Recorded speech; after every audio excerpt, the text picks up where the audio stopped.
Physical refining செய்யப்பட்ட SKM Poorna rice brand oil. ₹20. மேற்காசிய நாடுகளான இஸ்ரேல் ஈரான் இடையே ஏற்பட்ட மோதலில் அமெரிக்கா தலையிட்டதால் ஈரானுக்கும் அமெரிக்காவுக்கும் இடையே போர் மூண்டது.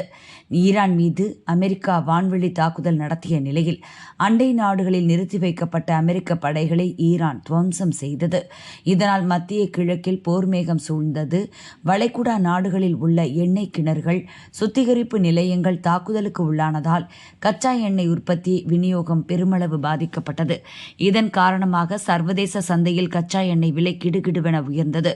கடந்த ஆண்டு இறுதியில் ஒரு பேரல் கச்சா எண்ணெய் $60 முதல் $70 விற்பனையான நிலையில் கடந்த மார்ச் ஏப்ரல் மாதங்களில் கச்சா எண்ணெய் விலை $110 கடந்தது.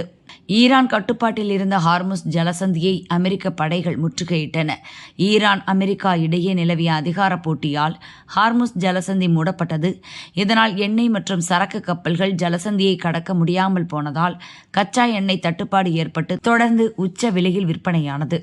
இந்நிலையில் 4 மாதங்களாக நடந்து வந்த போர் அமெரிக்கா ஈரான் சுமூக பேச்சுவார்த்தைக்கு பின் கடந்த வாரம் முடிவுக்கு வந்தது. போர் முடிவுற்றதாக தகவல் வெளியானதுமே கச்சா எண்ணெய் விலை படிப்படியாக குறைய துவங்கியது. இருதரப்பு அமைதி ஒப்பந்த பேச்சுக்கள் தொடர்ந்து நடக்கும் நிலையில் தற்போது ஹார்முஸ் ஜலசந்தி மீண்டும் திறக்கப்பட்டுள்ளது.